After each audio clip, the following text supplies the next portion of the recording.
Vous écoutez La Pépite, le tarot pour entreprendre ta vie.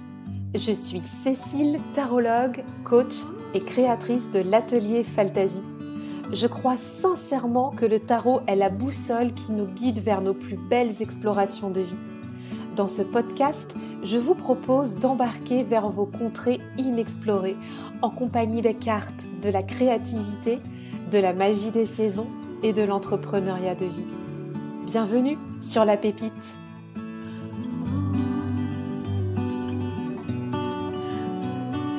Bonjour, comment ça va en ce mercredi 12 octobre? J'espère vous trouver en pleine forme. Et aujourd'hui, on a le grand plaisir de se retrouver pour la 3e session de l'interview avec Chris Valion, qui est médium. Et ensemble, on va parler d'urbex et Chris emmène ses tarots en urbex. Donc c'était l'occasion aussi d'échanger là-dessus parce que ça lui permet d'en savoir plus sur la mémoire des lieux.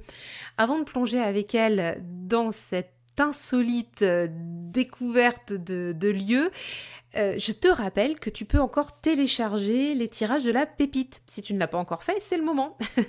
Ce sont des tirages de tarot que j'avais proposés à ma communauté privée l'an dernier, qui sont liés à des épisodes de la pépite. Et donc si tu as envie de commencer à te coucouner au coin du feu avec des jolis tirages pour l'automne, c'est gratuit, c'est en note de l'épisode. Il y a 10 tirages qui t'attendent avec 10 épisodes de la pépite. N'hésite pas, le lien d'inscription est dans les notes de l'épisode. Donc on repart tout de suite avec Chris, avec qui on est donc là depuis, ça fait la 3e semaine quand même. On a parlé de plein de choses super intéressantes. Aujourd'hui, c'est dédié à l'urbex et au tarot pour comprendre la mémoire des lieux et des ancêtres. Je te souhaite une très bonne écoute. On a parlé aussi, quand on a préparé cet épisode, alors là, on rentre dans mon espèce de sujet de cœur, tu vois. Ouais. Quand tu vas visiter des lieux qui ont un peu de vécu ou pas d'ailleurs, enfin des lieux où il y a une certaine mémoire ou autre, comprendre l'histoire du lieu et des défunts en sortant ses cartes. Oui. Ça, c'est cool. On n'a pas. Toi, tu fais un peu d'urbex? Alors je fais de l'urbex, des fois juste pour le plaisir de l'urbex, mais c'est vrai Ouais. qu'on aime bien quand ça tourne à l'enquête paranormale, et là-dessus, encore une fois, mon côté très pragmatique va te dire que quand je suis en enquête paranormale, je cherche autant des preuves validantes que invalidantes. C'est-à-dire que s'il se passe rien, OK, c'est pas grave. S'il se passe quelque chose, c'est mieux, parce que j'y crois, mais s'il y a tout qui me prouve que j'ai tort d'y croire, bah, voilà, j'accepte. Et ce qui est intéressant quand on fait de l'urbex ou une enquête paranormale, c'est que bon, moi qui suis persuadée d'avoir un contact avec les défunts, ce qui m'intéresse, c'est que des fois, quand je comprends pas tout, et ben, je sors mon tarot, mon oracle et je pose des questions. Qu'est-ce que j'ai pas entendu? Qu'est-ce que j'ai pas compris? Aussi bien sur le défunt que sur le lieu. C'est quoi l'histoire du lieu? Là, j'ai capté une personne, je crois bien que c'est un homme, mais bon, qu'est-ce qu'il a vécu? Comment je peux l'aider? Et cetera. Est-ce qu'il a besoin de mon aide déjà? Parce que c'est pas parce qu'un endroit peut être habité. Il faut sortir aussi de cette idée que les défunts, c'est des gens qui sont pas passés dans la lumière et qu'il faut les chasser de là avec une prière ou les aider à partir. Non, non, mais il y en a qui sont très contents d'être là, foutez-leur la paix, quoi. Et voilà, et moi je viens creuser ça avec mes tarots, mes oracles quand je comprends pas ce qui se passe. Ouais, Et c essaies d'analyser d'abord, c'est Ouais, ça? Et après, tu poses les questions. Toujours cette prise de recul, hein, toujours finalement. cette prise de recul. Mmh. Et alors j'ai un exemple pour la maison dans laquelle j'habite, qui est quand même une maison qui date de 1800, où, il y avait, pour moi, il y avait une dame au rez-de-chaussée avec une atmosphère très particulière parce que cette dame était juste pas bien, quoi. Et donc, il y a 2 amis qui sont venus à la maison, et alors lui a pris le tarot de son côté, moi j'ai pris un oracle de mon côté, et tous les 2, on a demandé quelle était l'histoire de cette femme au travers de nos cartes parce qu'on comprenait pas trop. Et ce qui est marrant, c'est que le tarot et l'oracle, qui pour le coup était l'oracle G, lui c'était le tarot du dragon celtique ou un truc comme ça racontait la même histoire. Waouh! Il y avait juste quelques détails en plus dans un tirage et en plus dans l'autre, donc c'était complémentaire, mais les grandes lignes, c'était la même chose. Et vous Ça, l'avez fait c'était fascinant. séparer, dans des pièces, séparées? Alors on l'a pas fait dans des pièces séparées, on était dans le salon, mais on était chacun à un bout de la table et chacun ne Oui, voyait pas voilà. ce que faisait l'autre. Mmh. C'est Voilà, donc génial. et là, bah, toi, qu'est-ce que tu as? Bah, regarde, après, bon, voilà, la chance qu'on a, c'est qu'on comprend tous les 2 aussi bien les tarots que les oracles, donc «Ah bah, attends, moi j'ai ça, bah, moi j'ai ça», bah, non, ça quand même, ça se rejoint, quoi. Génial. Et donc ça, tu le fais de temps en temps quand tu pars en visite? Alors l'urbex pour ceux qui savent pas, parce qu'il y a peut-être des gens qui savent Ouais, pas il tout y a à fait plein ce que plein de gens qui c'est. savent pas ce que c'est. L'urbex, c'est Exactement. la contraction de urban exploration, c'est-à-dire exploration urbaine.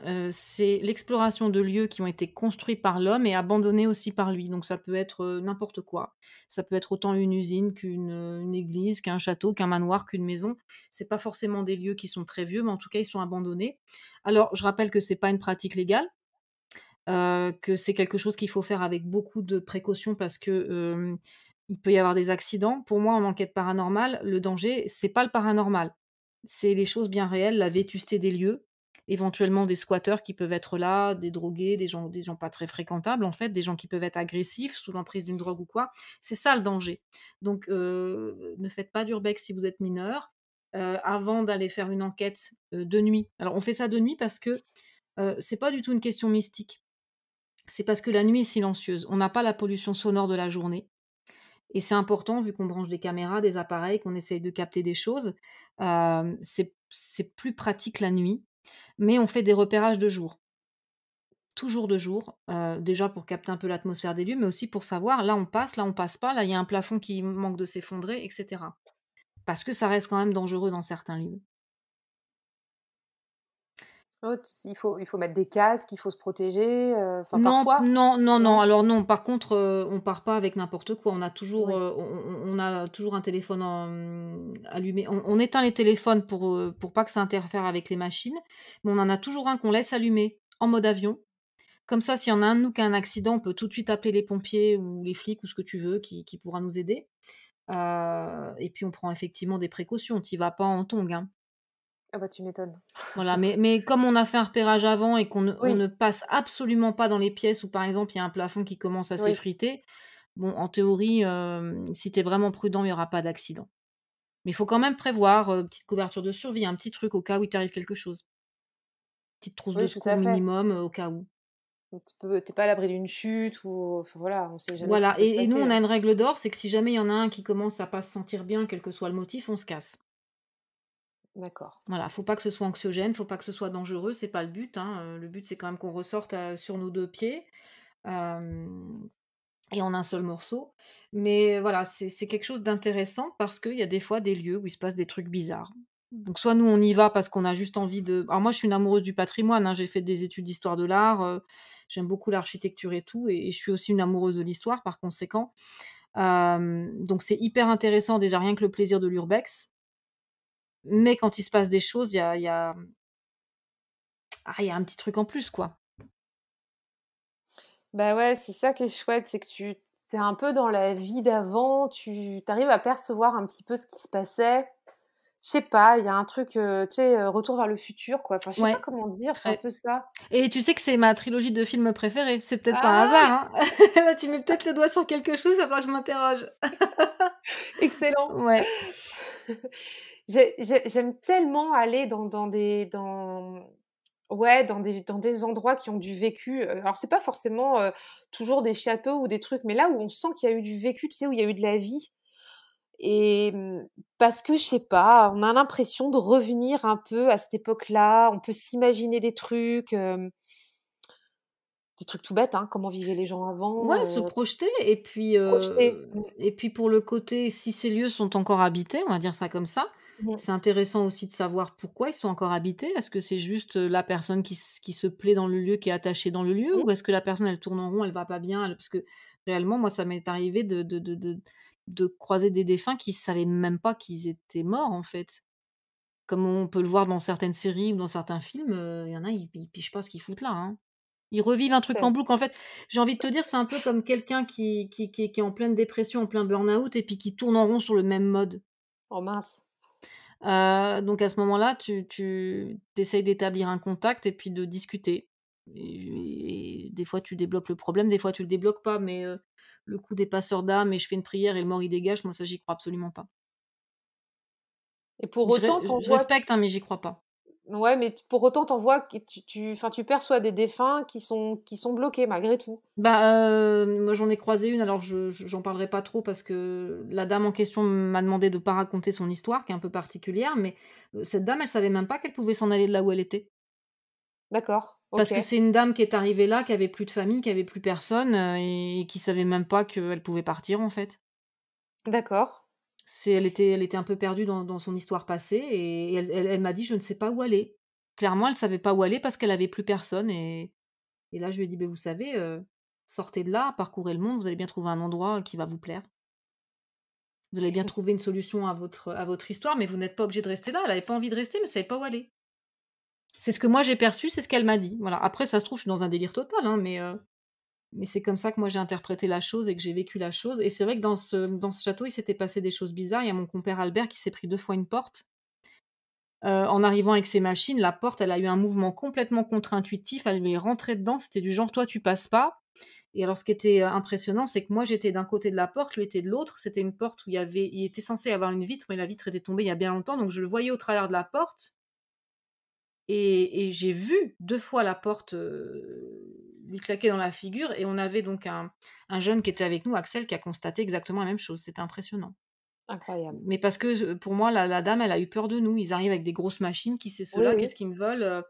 Et bon, il y a eu un dénouement, très heureux, mais en fait, elle avait pas l'idée qu'elle pouvait s'en aller de là. Elle savait pas où aller. D'accord. Mais ça, c'est pas systématique quand tu Non. vas en visite? Bah, non, des fois, il se passe rien. Non, il se passe rien. C'est pas toujours des lieux ah oui, tu peux avoir des lieux exceptionnels comme ça au niveau de l'architecture, mais où il se passe rien Bien aussi. sûr, et il faut sortir de cette idée que c'est parce que Mmh. c'est un château que c'est hanté. Bah Pourquoi, oui, c'est ça. un pavillon Stéphane Plaza qui a été construit il y a 5 ans, il serait pas hanté au final? Ouais. Non, mais Et c'est c'est pas parce que sûr. quelque chose a l'air glauque que son histoire est triste, mais souvent quand c'est abandonné, je vois des fois quand on est en live sur Instagram, il y a des gens qui disent: «Oh alors là, il y a eu des enfants battus, là c'était un orphelinat». Non, non, parce que bon, alors moi je demande toujours à mon compère de pas me raconter l'histoire du lieu parce que je veux pas m'influencer, toujours cette prise de recul, Oui, ouais, ouais. mais des fois il s'est absolument rien passé de gravissime dans ces endroits, quoi. Tu peux très bien faire un préventorium, c'est-à-dire un sanatorium pour les enfants, au stade où c'est encore préventif. Donc il y a pas il y a quasiment jamais de décès dans les préventoriums, hein. Donc tu peux faire un préventorium où il y a eu aucun mort, où les gamins étaient très heureux, et cetera, et ils sont sortis de là guéris de la tuberculose, et tu auras, peut-être des énergies, peut-être des présences, mais quelque chose de léger, quelque chose de sympa, mais tu auras toujours quelqu'un sur Instagram pour te dire: «Oh là, il y a dû avoir un meurtre, il y a dû avoir ci, il y a dû avoir des bébés enterrés dans la cave», parce que les gens sont très, heu, sont imprégnés de la culture, cinéma. Ah, c'est glauque. C'est très glauque, hein, mais Oh bah oui. moi, des fois, je rigole, hein, quand on est en live sur Instagram, hein. Et nous, quand Ouais, on fait ouais, ça, ouais. c'est très gai parce qu'il y en a qui vont dire: «Mais c'est glauque ton truc», mais non, nous, on fait ça, on se marre, c'est gai, on est Oui, parce sérieux, que mais on fait ça parce dans que une légèreté, tu ressens pas du tout la même chose, toi, en direct, en plus, sur le lieu où tu es. Enfin, c'est ça, c'est complètement aux ouais, antipodes. et puis moi, je pars du principe que si la vie après la mort existe, bah, ce sont des gens, donc il y a pas de raison de flipper, en fait. Même si tu peux tomber sur des gens sympas et des gens agressifs, enfin, tu as tous les cas de figure, ça reste des gens. On n'est pas dans Donjons et Dragons, là, il va pas y avoir un monstre qui va sortir du coin de la pièce, tu vois? Ouais, je suis d'accord. Mmh. Et alors, donc tu embarques toujours, des jeux avec toi quand tu fais ça? Ouais, puis des fois, je m'en sers absolument pas, Ouais, OK, mais au cas où. d'accord. Au cas où, et puis quand j'ai envie de le sortir, je le sors n'importe où. Alors bon, en général, je prends quand même pas des beaux jeux, fragiles, parce que, bah, c'est poussiéreux, c'est dégueulasse, et que tu sais que tu vas tirer les cartes sur une surface approximativement, pas super, hygiénique, quoi, Mmh, c'est mais sûr. bon, tu trouves toujours un petit endroit où t'installer. Mais voilà, moi, je te fais ça à la one again, parce que ça, c'est aussi un truc qu'on peut dire, c'est que finalement, les cartes, vous les tirez où vous voulez, quand vous voulez. On voit beaucoup de photos sur Instagram qui sont très belles, hein, avec le cristal, avec la sauge, avec vous vous mettez en condition comme ça vous plaît. Voilà, et si ça vous plaît de faire aucune mise en condition, pas de problème. Moi, j'aime bien tirer les cartes à la one again. Moi, je peux les J'aime tirer, bien. enfin pas en Mmh. clientèle, hein, mais je peux les Non, tirer non, mais sur oui. mon lit, je peux les tirer, Ouais. bah, la dernière fois que j'ai tiré les cartes en urbex, là, dans le manoir dont je t'ai parlé, j'étais, assise en lotus par terre, hein. Il y avait un vieux tapis, j'ai tiré les cartes sur le vieux tapis qui était dégoûtant, mais bon, c'était un jeu qui craignait pas. Voilà. Donc tu as tes jeux urbex aussi? Ouais, j'emmène ceux qui craignent pas trop, ou ceux qu'il Ouais, va falloir que je rachète parce qu'ils sont relativement usés quand même. J'emmène pas un d'accord, super beau OK. truc fragile. Mmh. Tu emmènes pas tes jeux de collection, quoi. Voilà. toute façon, mes jeux qui sont pas de collection, je les utilise tellement qu'à un moment donné, il faudra les changer parce que quand les cartes, elles glissent plus, que c'est usé plus qu'usé et tellement usé que tu sais que telle carte, c'est celle-là parce que voilà, elle a décoloré plus que les autres, bon, là, il est temps de le changer donc c'est pas éternel non plus, c'est que du papier, hein. Tout à fait. Et comment tu racontes l'histoire alors? Donc tu disais tout à l'heure, donc tu vas tirer des cartes là Mmh mh. dans ce lieu et puis tu vas raconter quoi comme histoire? Tu vas, demander ce qui s'est passé ou? Bah, ça dépend de ce que je capte. Là, dans le manoir où on est allé dernièrement, où je suis retournée ce week-end. Je te l'avais dit, Ah! je Ah retournais, oui! juste avant no bah, j'avais choisi justement la date, Oui, oui. aujourd'hui au cas où il se passe quelque chose. Bon, la première fois, j'avais capté un petit garçon et un monsieur. Bah, alors le monsieur, j'avais pas trop de doutes sur ce que j'avais capté, mais le petit garçon, je savais pas trop. Donc là, du coup, j'ai fait tu fais exactement comme pour les rêves, tu poses des questions qui, sur le moment, te semblent pertinentes. Moi déjà, c'est est-ce que ce petit garçon a envie de dialoguer avec moi ou pas? Alors c'est vrai que j'avais des cartes qui parlaient de méfiance, de je sais pas trop qui c'est celle-là en gros et puis, est-ce que je peux l'aider à quelque chose? Est-ce qu'il a besoin d'aide sur quelque chose? Donc apparemment, il avait besoin de comprendre quelque chose, c'est ce qui était sorti mais voilà, tu adaptes tes questions finalement à ce que tu vis, à ce que tu ressens, en étant le plus strict possible dans ton questionnement. Et bon après j'aurais ça se trouve c'était pas un petit garçon, j'ai pu me monter la tête, hein. Mais tu adaptes à chaque fois, à ce que tu vis. Mais j'ai Et envie de te donc dire pas différemment de quand tu fais une voyance ou autre. bah oui, c'est ça. Parce C'est que de se sentir finalement vraiment libre, de se dire: j'ai un support à ce que je perçois dans ma tête, à ce que je comprends, à ce que je vois. Je m'en sers comme je veux». parce que finalement, le lieu, enfin, ou ce que tu perçois du lieu ou de, je sais pas, du défunt ou de l'entité, enfin après je sais pas Mmh. comment on peut dire ça, c'est ton consultant, finalement. Bah, ouais, je fais comme si c'était mon consultant, tout à Ouais, fait, c'est ça. tout Là, à le petit fait. garçon, tu lui as demandé si tu pouvais lui être utile en quelque chose, comme on peut demander à un consultant. Ouais, voilà. Tu poses les questions librement, Ouais, ouais. tout ce que tu as pas capté de par toi-même, tu poses tes questions librement. Heu, Comme tu peux demander: «Qu'est-ce qui s'est passé dans ce lieu?» Moi, on m'a raconté, par exemple, qu'il y avait eu un suicide, est-ce que c'est vrai? Tu vois? Tu adaptes vraiment à ta sauce, tu poses les questions dont toi tu as besoin. Toujours la prise de recul. Ouais, bien sûr. Ah bah oui, Ça, parce c'est qu'alors dans les milieux oui. urbex, il y en a toujours qui va te raconter: là, il y a un pendu», puis ça se trouve, il y en a jamais eu, quoi. Moi, le manoir que j'ai fait là, alors les urbexeurs vont tout de suite savoir duquel je parle. Il y en a qui racontent qu'il y a eu un trafic de viande humaine, dans ce manoir, alors que c'est une connerie. C'est un urbexeur qui a inventé ça, pour faire un récit de fiction, mais en posant clairement que c'était un récit de fiction, mais il y a eu des cons pour le croire et du coup, c'est une espèce de légende qui se perpétue comme ça, que dans tel manoir, il y a eu un trafic de viande. Non, bien sûr que non, heureusement. C'est incroyable. Ah non, mais Bah, tu sais le fake, atteint ouais. toutes les sphères, hein. Oh, incroyable. Il y a même du marketing dans l'urbex, dis donc. Ouais, c'est ça. Oui, parce que ça se démocratise de plus en plus, ce qui, je pense, n'est pas un bien. Ouais, ça, c'est sûr que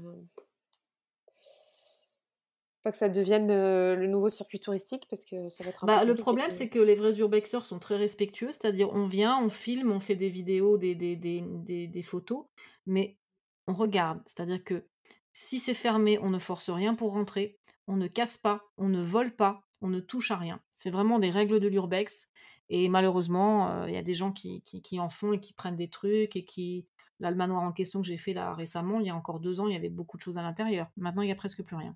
D'accord. Ah Et oui, c'est pas d'accord, en effet. forcément les propriétaires qui ont vidé des trucs, hein. Il y a des gens qui cassent puis il y a des gens, ils viennent pour le plaisir de casser. Là, le truc en question, il y a plein de matelas d'éventrés, ils se sont pas éventrés tout seuls, hein. Bah non, toi, tu as des squatteurs, quoi. Ou des gens qui Mais bon, détruisent pour le plaisir, parce qu'il y a ouais, aussi qui ces détruisent. gens-là. Je comprends pas trop d'où ça leur sort, mais bon, c'est comme ça. C'est fou. Mmh.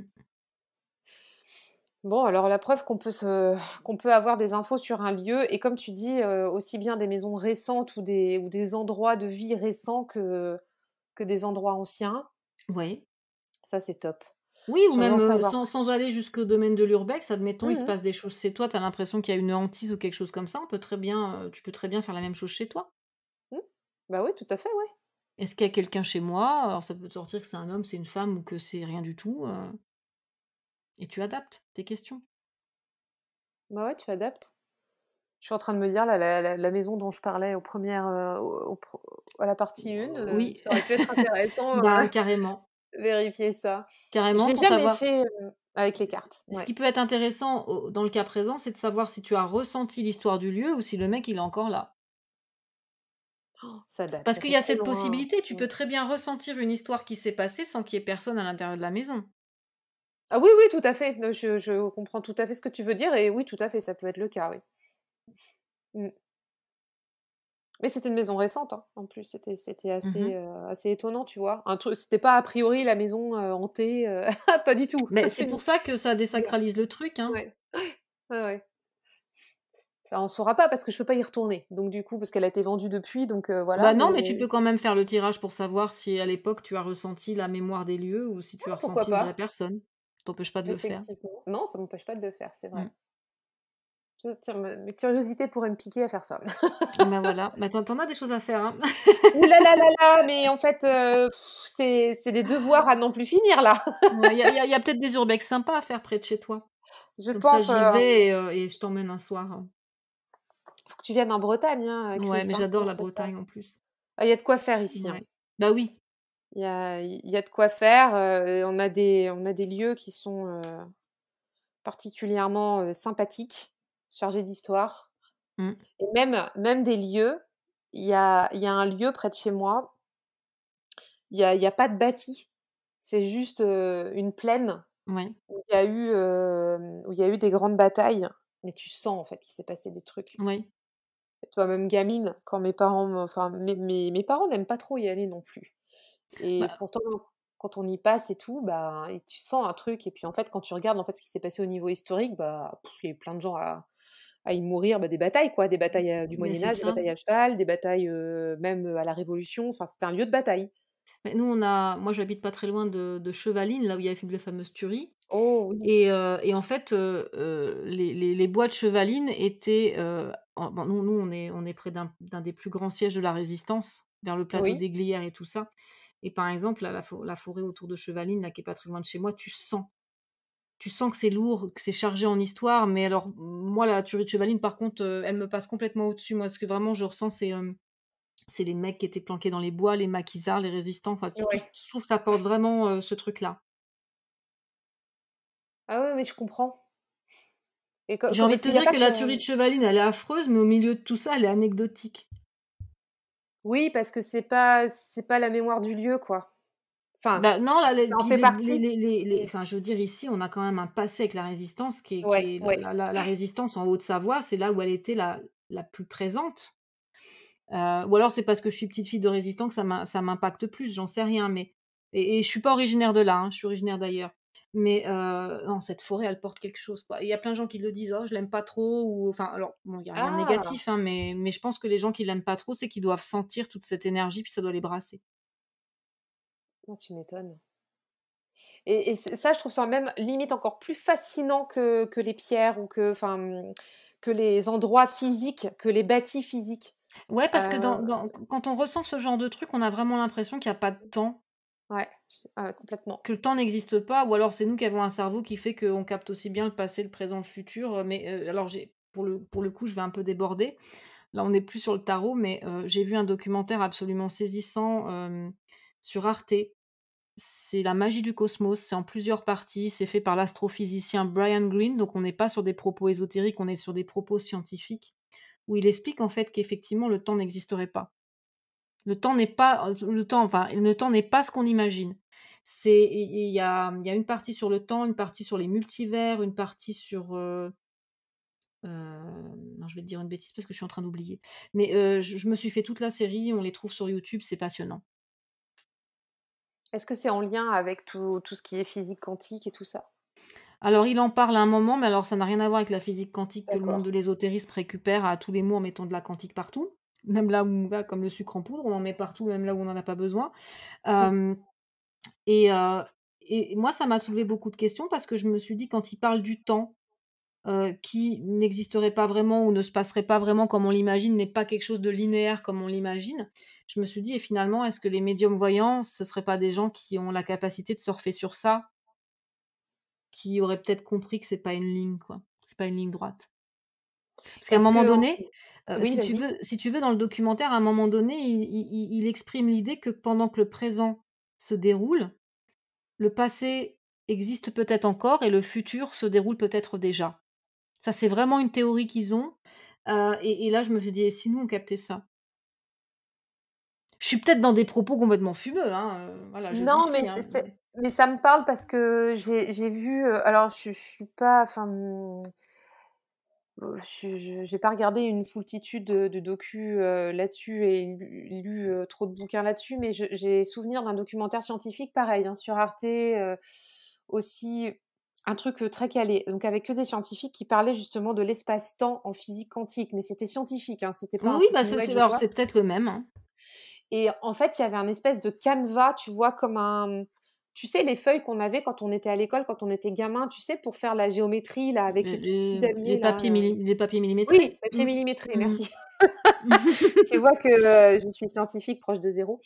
Donc il y a et comme un papier millimétré et en fait, ils avaient modélisé, donc c'était pour expliquer, alors la conception et la façon dont vit l'univers. Donc très vaste Ouais. sujet, trop vaste pour moi.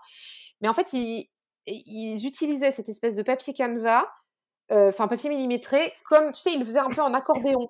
Mmh Et mh. ce qui faisait que visuellement, bah, on comprenait bien en fait ce que ça voulait dire. Ça veut dire que le temps qu'on le connaît, nous, le présent tel qu'il est, bah, en fait, tu sais, quand tu presses ton accordéon, bah, en fait, tout se rejoint, tu vois? Et Ouais. quand tu l'étires, bah, tout s'étire. Mais en fait, il disait l'espace-temps, c'est que ça. Alors c'est Et rigolo parce que du coup, tu abordes un sujet dont je peux peut-être parler, c'est une particularité que j'ai. J'ai une synesthésie spatio-temporelle. Alors les gens vont dire: «Qu'est-ce que c'est?» J'en ai déjà parlé sur mon Instagram. C'est-à-dire que les gens qui ont une synesthésie, l'exemple qui va le plus parler aux gens, c'est le peintre Kandinsky qui voyait les sons et qui les peignait. Alors la synesthésie, spatio-temporelle, c'est une autre forme de synesthésie, c'est-à-dire que nous, on voit le temps. On a une espèce d'agenda devant nous, bah, moi, je pensais que tout le monde avait ça, tu vois? Mais ça ressemble pas à l'agenda de ton smartphone. Moi, je vois une espèce de ligne qui ressemble à un brin d'ADN, enfin, c'est pas droit ce que je vois et selon que je regarde un mois, un jour, une année, ça a pas tout à fait la même forme, mais ça fait partie d'un ensemble et c'est quelque chose dont je me sers en voyance, parce que, par exemple, dès que je vois un endroit qui a pas tout à fait la même couleur, le même truc, c'est que je sais qu'il y a quelque chose et du coup, j'ai pas besoin d'agenda. mmh, J'ai cette espèce d'agenda dans la tête où là, je savais que lundi soir à 8h30, j'ai rendez-vous avec Cécile. Ça m'apparaît différemment, mais c'est vraiment un truc très visuel, hein et je pensais que tout le monde avait ça dans le cerveau et c'est en parlant de ça à un ami qui se trouve qu'il travaillait lui en psychiatrie, qui m'a dit: «Mais en fait, tu as une synesthésie et tu le sais pas» et après j'en ai parlé à d'autres gens qui m'ont dit: «Mais non, de quoi tu parles? Moi j'ai pas ça», et cetera. Et c'est-à-dire effectivement, dans cette vision que j'ai du temps, c'est pas du tout une ligne droite comme quand mmh, Doc, il explique à mmh, Marty dans Retour vers le mmh. futur que là, tu as le présent 1955, machin, et cetera, rien à voir. Toi, tu as des couches de calque. Ouais, c'est voilà, j'ai un peu les couches de calque, Ouais, ouais. ouais, ouais. Non, mais je vois bien. Bah, tu dans le temps de la physique quantique visiblement, hein? Bah, écoute, je pense que j'ai un cerveau qui est pas fait comme tout le monde. Et tant mieux, c'est cool! Je sais pas si c'est tant mieux ou tant pis, hein, parce que j'ai ma dose de dinguerie aussi, hein. Sinon la vie serait trop triste, mais voilà. Mais ça, c'est passionnant ces sujets-là parce que, enfin bon, bah, après quand c'est des sujets très scientifiques comme ça, moi j'ai mes limites, hein, très pour être très honnête, quand Ouais. je regarde ce type de documentaire, ça me prend une énergie, c'est Ah mais incroyable. grave, parce que moi, le documentaire dont je te parle, qui est en 4 parties, je l'ai quand même regardé plusieurs fois parce qu'il y a des moments où j'assimilais pas tout. Pareil. Et alors pour en revenir à la synesthésie vite fait, ce qui peut être intéressant pour les gens qui sont médiums voyants, parce que j'ai remarqué qu'il y a beaucoup de synesthésie chez ces gens-là. Alors est-ce qu'on a un imaginaire plus décuplé que les autres et qu'on s'imagine des trucs qui existent pas? Ou est-ce que, la synesthésie nous permet d'exprimer une médiumnité quelconque? Ça, je sais pas, parce que les 2 hypothèses sont très valables, mais en fait, quand on est petit, tous nos sens sont liés et quand on grandit, ils se séparent. C'est pour ça que, chez les synesthètes, en fait, ou les synesthésiques, je sais pas comment on dit, c'est des sens qui ne se sont pas séparés. Pas tous. Voilà, c'est pour ça qu'il y en a qui vont dire: «Ben, le poulet, il a un goût aigu». Ben, pour toi, ça va pas te parler, mais le mec qui a une espèce de synesthésie qui mélange les mots, les goûts, les machins, lui, il va savoir ce que c'est. C'est pour ça que moi, je vois le temps, c'est pour ça qu'il y en a qui voient les sons, voilà. Les couleurs aussi, il y en a qui vont Les associer des sons à couleurs, des ouais, couleurs. ouais, Oui. voilà, en fait, il y a plusieurs types de synesthésie, Mmh. mais voilà, lequel induit la médiumnité, lequel induit l'imaginaire, lequel, là, pour l'instant, c'est un très vaste sujet. Mais j'ai remarqué qu'il y a beaucoup de gens comme moi qui ont au moins une synesthésie. Excellent. Donc en fait, en gros, si vous écoutez et que vous vous reconnaissez, il faut contacter Chris, sur Insta. Voilà, ou aller voir un médecin pour savoir si mais par contre, Ouais. c'est pas une maladie, je veux dire, on n'en Non, souffre non, pas, non, hein, c'est juste une non. particularité, voilà, tu as peut-être un sens ou plusieurs qui se sont pas séparés, pendant ton évolution, on va dire. Eh, c'est cool, n'empêche. Mais pas ça, moi, hein. Ou tu en as peut-être une et tu le Mais sais pas. Moi, j'ai su que c'était une synesthésie il y a pas si longtemps, hein, il y a peut-être 6 ou 7 ans que je sais que c'en est une, hein. Je pensais que tout le monde avait une espèce d'agenda interne comme ça, ouais, en fait, quand on a des particularités comme ça, on s'en rend pas compte parce que tu as toujours vécu avec. ouais, c'est ça. C'est ça. Tu as C'est l'impression comme que c'est quand tu es normal. con, tu es le seul à le savoir, mais Ah, ton c'est ça, entourage c'est exactement ça. non, non, non, la connerie, c'est différent, c'est que toi, tu ne le sais pas, c'est les autres qui le savent. C'est moi qui dis une Ah. bêtise, là. Sauf que là, la synesthésie, bah, personne ne le sait jusqu'à ce que tu le découvres, mais Bah, le jour où j'ai décrit ça à ma mère, elle me dit: «Mais tu es bizarre, je sais pas de quoi tu parles». Ah, elle comprenait pas. Bah, ouais. bah, non. Mmh. Ah, excellent. Ah, c'est cool. Bon, et on a fait un tour, super sympa, hein. Bah, écoute, oui, ça fait déjà un moment qu'on discute. Ça fait un moment qu'on discute. Je pense qu'on a bien fait le tour, on a apporté plein d'infos aux auditeurs. Alors là, ils peuvent aller explorer leurs rêves, aller explorer leur maison, leur jardin si ça leur chante, enfin, ils peuvent aller faire plein de choses, C'est tout ce qu'ils veulent. heu, tout ce qu'ils veulent, avec leur intuition, avec leur boîte à outils, hein, C'est et on met ce ça. qu'on veut dans la boîte à outils. En plus, tu as donné tu vois, des façons de faire. Enfin, tu nous as expliqué, montré un petit peu la marche à suivre si on veut poser nos premières questions. Donc ça, c'est super cool. Où est-ce qu'on peut te retrouver, Chris, si on veut te Où est-ce contacter? qu'on peut me retrouver? Il y a mon site chrisvalionmedium.com, j'ai fait simple, hein, tout est marqué dessus. Instagram que j'anime pas énormément en ce moment, mais bon, ça devrait changer d'ici quelques temps. Parce que j'avoue que voilà, Instagram, j'aime beaucoup, mais j'ai pas toujours le temps. Mais voilà. Bah et puis écoute, pour l'instant, c'est déjà tout, c'est déjà bien. C'est déjà pas mal. Ouais, ouais, ouais. Donc on peut te retrouver pour, des consultations, Oui. voilà, et puis pour d'autres partages aussi que tu fais sur Insta. Notamment, tu partages de temps en temps tes urbex aussi, tu en as parlé. Oui, parce que c'est quelque chose que je veux aussi partager, parce que j'ai envie de désacraliser tout ce qui concerne la vie après la mort. Ouais, voilà. Ça fait partie, de la Et puis mission. ça plaît beaucoup aux gens et à mon grand désespoir, les émissions, de type Ghost Adventure, j'ai dit le nom, qu'on voit à la télé, c'est tellement surfait, c'est tellement exagéré. Les mecs, ils entendent un bruit: «Oh là là, ça y est, il y a quelque chose». Non les gars, c'est des lieux où il y a des animaux, du bruit, des matériaux qui réagissent aux écarts de température. Enfin, voilà, dès qu'il y a un bruit, il faut arrêter de crier, au satanisme ou à je sais pas quoi, enfin, voilà. Mon fils adore cette émission. Il adore ça. Ah bah, après tu peux la regarder et te marrer un bon coup, mais bon, faut pas tout prendre au pied de la lettre, Ah, hein, mais c'est du clairement, spectacle. Ah non, mais il le sait, c'est du hein, je lui ai spectacle, oui, c'est expliqué. à l'américaine, hein. Ouais, Ah bah ouais, je oui, lui ai je peux regarder expliqué. avec du popcorn pour Ouais, me marrer, mais voilà, ouais. je prendrai rien au sérieux. Non, non, mais ouais, ouais, je lui ai expliqué aussi. Je lui ai dit: «C'est pour faire du sensationnel, c'est du divertissement, c'est la télé, faut le prendre tel quel», et il adore ça. Il adore ça. C'est incroyable. Bah, enfin, Mmh. bref. Il a 11 ans, hein, il aime aussi le sensationnel comme C'est nous. Bah, son tu vois, âge, ouais, ouais. popcorn, Et bah, machin, et moi, j'aime voilà, hein. toujours le sensationnel, hein, je veux dire, j'adore les films d'horreur et tout, mais maintenant, je les regarde avec un autre œil. Ah, tu Les m'étonnes. films de fantômes, je les regarde avec un autre œil, des fois, je me marre, franchement. Ah, il y a de quoi faire. Bah, merci beaucoup en tout cas pour ces Merci à supers toi. échanges. C'était super cool. Mais Alors, ouais, c'était cool. ouais, c'était trop cool, et j'espère que, vous qui nous écoutez, vous avez trouvé bah, des infos pour pouvoir, enfin, intégrer à votre pratique, quoi. Parce qu'on a parlé tellement de sujets passionnants que là, on a de quoi faire quand même, hein. Là, la boîte à outils, Chris, grâce à toi, elle Elle augmente, est hein. ouais, on a re-rempli la boîte. On a re-rempli la boîte, Mmh. et puis, le mot le plus important quand même que tu nous as partagé, c'est: «On fait ce qu'on veut», hein. Mais oui, c'est ça, parce qu'il y a Ce beaucoup qu'on veut. d'injonctions, mais non, fuck les injonctions.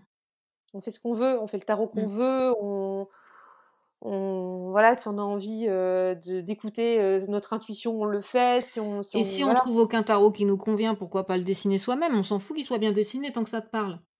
Exactement, exactement. Bah, ouais, Mmh. j'aime bien cette idée-là. On est créatif si on trouve pas ce qu'on veut, voilà. Ouais, c'est ça, s'il y a des symboles qui te parlent pas. C'est vrai qu'il y a des tarots qui sont très, très Ouais, beaux, mais quand tu les regardes, il y a rien qui vient, quoi. c'est ça. Ouais, on a tous eu des tarots comme ça. Mmh mh. Ouais. Donc on fait ce qu'on veut, on se fait plaisir et puis, voilà et puis on se marre quoi et puis, bah, en Carrément. étant sérieux, mais on se fait plaisir. Ah! Ouais. Et une dernière chose avant qu'on se quitte, une toute dernière chose. Tu fais partie avec, Pauline l'arcaniste, parce Oui, qu'on en a parlé dans l'épisode là, des lunatiques ouais, et ça c'est cool les gars. Franchement, c'est une newsletter de filles badass. ouais, on est 13. Ouais, je suis abonnée dès le début et j'adore. Donc on a mis un petit coup de collier là-dessus avec Pauline aussi dans son épisode. Je vais remettre le lien de la newsletter. En deux trois mots rapidement, qu'est-ce que vous faites les filles sur la En news deux des trois mots lunatiques? rapidement, Ouais. on est toutes différentes. On fait tout un truc différent dans nos carrières. On aborde, tous les mois un thème particulier. Alors, tel mois, ça peut être, par exemple, la relation aux autres, mais on est toutes, plus ou moins dans le domaine soit de l'ésotérisme, soit du bien-être, soit de la spiritualité, du développement, enfin des choses qui peuvent se rejoindre, mais qui peuvent aussi exister les unes sans les autres. On n'est pas toujours d'accord, mais c'est pas grave, chacune vient apporter ce qu'elle a envie d'apporter. Et voilà et on met un petit peu des fois un coup de pied dans la fourmilière. Voilà et c'est C'est une super fun. newsletter qui va être amenée à évoluer, mais je vais pas D'accord? spoiler, Non, on va pas il spoiler. y aura voilà, il y aura peut-être d'autres formats, mais pour l'instant on en discute, donc on verra. D'accord. Je Mais pense en que tout cas, d'ici là on est en juin, je pense que d'ici à ce que le podcast sorte, oui, vous saurez. vous saurez, mais dans tous les Voilà, cas, je mettrai le lien, donc s'il y a eu des évolutions, vous serez avertis. À l'heure où vous écoutez cet épisode, ne vous tout inquiétez à fait. pas. On mettra les infos, bien mises à jour et non vraiment, c'est top ce que vous faites les filles, c'est vraiment génial et j'adore, c'est girl power, j'aime bien en plus et voilà, c'est cool. Bah, puis c'est moins chiant que de la faire toute seule la newsletter, parce que c'est vrai que c'est un gros Ouais. boulot et un petit peu de chacune et puis comme ça les lecteurs peuvent aussi s'y retrouver. Parce qu'ils peuvent peut-être avoir des préférences, accrocher plus à l'une, moins à l'autre. En tout cas, c'est quelque chose qui est assez porteur, ouais. Oui, oui, oui, Mmh. c'est vraiment frais. Ouais, Mmh. c'est cool. Donc on va remettre tout ça en note de l'épisode pour que vous puissiez y aller. Je vous remets aussi, bah, du coup l'Instagram et le site de Chris. Merci beaucoup d'être venu, c'était super chouette. Bah, écoute, merci à toi. Moi, je me suis bien éclatée, j'ai pas vu le temps passer. Yes. On C'est a bon, c'est papoté bon pendant signe. 2 heures, hein, quand même. Ouais, grave. Ouais. Mon thé, il a refroidi, j'avais préparé un petit thé, mais j'ai pas eu le temps de le boire. Ah mince, ah ouais non. Ouais. On Non, va mais c'est remettre pas un petit grave, coup hein. d'eau chaude dessus. Ouais, bah, ouais, carrément. Eh ben merci beaucoup. Je vais couper là pour l'épisode. Merci encore. Bah, merci à vous qui nous avez écoutés. Je te dis à bientôt, Et Chris. ben, je te dis à très bientôt, avec grand plaisir. Et à bientôt aux auditeurs. Bye bye. Bye bye. Si tu as écouté cet épisode jusqu'à la fin, c'est que tu l'as probablement apprécié. Je t'invite à m'aider à faire connaître la pépite au plus grand nombre en laissant 5 étoiles sur ton application de podcast préférée et en partageant aussi en commentaire ce qui t'a plu dans cet épisode. Je te remercie et te dis à très bientôt.